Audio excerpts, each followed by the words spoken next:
In the meantime, any one of the inmates could have taken one. What's the point in censoring? Oh, no, they're all here, sir. No, thanks to you. I warned you this morning. I don't think it helps to make a scene in front of the inmates, sir. Yes, well, get them all back inside, Fletcher. Then I want to see all senior staff in the governor's office. All right, ladies, back inside, quick. About time, too. It's getting a bit nippy out here. Yeah.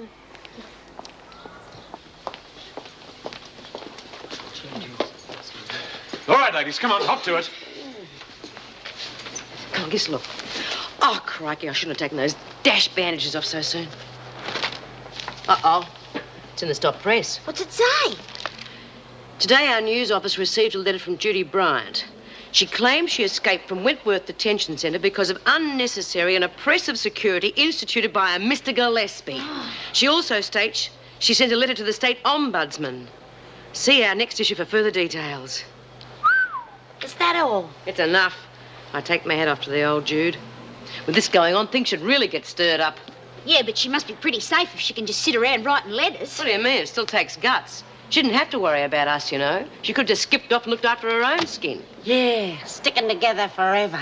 We'll get rid of that old Gillespie yet. So much for Wentworth security. 4 officers on duty and still one of you is attacked. Gaffney did not attack Officer Knox. Well, whether she was attacked or not, she was in danger. Which is why I'm recommending that in future, all officers will work in pairs. Have you any idea what that would mean?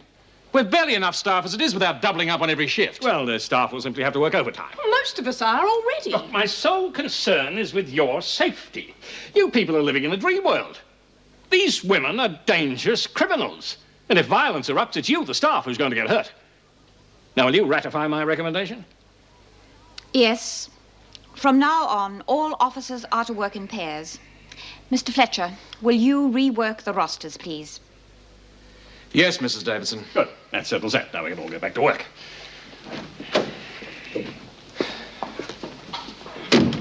Was that necessary? I'm sorry. As you know, I do not agree with everything Mr. Gillespie does or the way that he does it. He's made several recommendations which I have refused to implement. But I cannot afford to knock back every suggestion he makes. Well, why not if you don't agree with it? The department has reasserted your authority here. They gave me a vote of confidence. I still have to show I can work with him and that I am prepared to improve my own performance. If I do not, I may not remain as governor.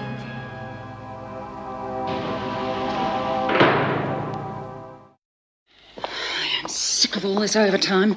Poor Meg just married. You think she could have some home life? We all have to make sacrifices. If you were married. What's the matter? There might be half a dozen psychopaths waiting to stick knives in our ribs. Hold my hand, Vera. Don't be ridiculous. It is that jumped-up public servant who's being ridiculous.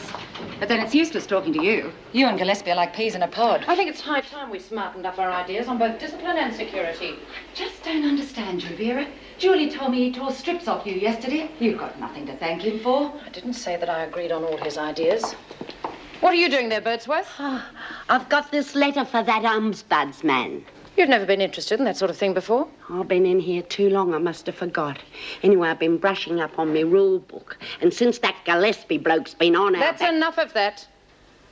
Well, it says that any prisoner can write to the ombudsman at any time with any complaint. You'll be in trouble if you make a false accusation. Oh, it isn't false. It says that no one can see it, no member of the staff can censor it or read it at any time. It's all here in black and white. I'm perfectly well aware of the rules, but I can't take the letter like that. Why not? It's got to go into a special envelope. Oh? There are special printed ones issued by the government. I would have thought you'd know that since you're so well up on the rules. Oh, I must have missed that bit. Yes. Well, can you get me one of them special ones? You'll have to wait. How long? It's a matter of life and death. All right. Now get back to work. I can't. I'm locked in. I've got to take these buckets to the laundry. Guess what I just heard? What? I was waiting for the screw see to give him this letter, and I heard 2 voices, What and so letter? I waited. The one I wrote to the ombudsman bloke. And it was Vera and Powell. And guess who they was talking about? Vinegar's sex life. Oh, Gillespie. And Powell reckons he's nothing but a jumped-up public servant. Now, that sounds promising. She hates his guts. What did Vera say? Oh, well, apparently he's been picking on her a bit lately, so she's not too fond of him neither. better and better. Yeah, but if they got no chance of getting rid of him, what chance have we got? Hey, what about the letter? Have you still got it? Yeah, but it's got to go in a special envelope. It's all printed and addressed and everything. Oh, the bloody screws have got us every way, haven't they? They give you an official envelope, you put your letter in it and sign for it, and it's meant to be sent off to the state ombudsman. That's the rules. Yeah, so? Oh, then the screws get your letter, open it up, read it. If there's something in it they don't like, let us change it. But they'd recognise Vera's handwriting. They'd type it, put it in another official envelope and send it off. The bastards have got us every way. But it says in the rule book that the man has to send us back a letter saying that he's received our complaints. Yeah, you can imagine what that'd be like, can't you? Dear madam, we have received your complaint and we are looking into the problem. They wouldn't know whether it was a fake or not. I never thought of that. Oh, never mind, Lizzie, you tried. That means that we're not going to be able to get rid of that Gillespie or anything. Hey, don't do that, don't do that, don't do that. I've just had an idea.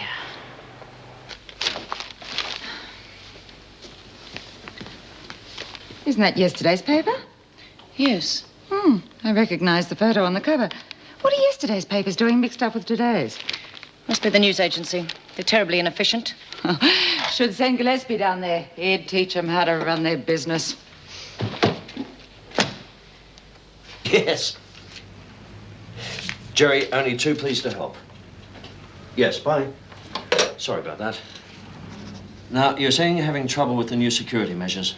More with the person imposing them.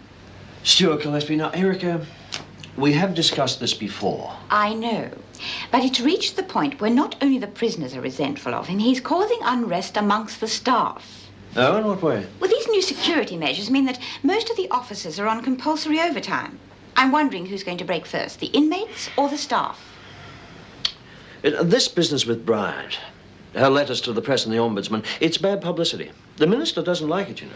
I've read Brian's letter to the press. Now, Ted, I don't want you to think that I condone the escape. Well, naturally.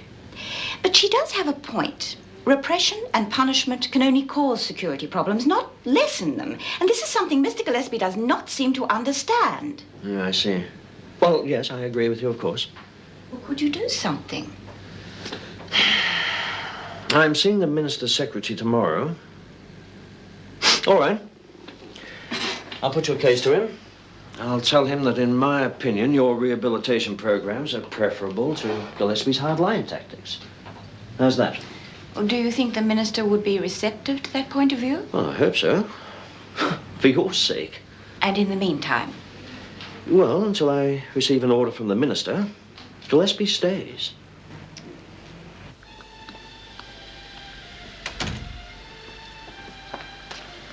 Hello.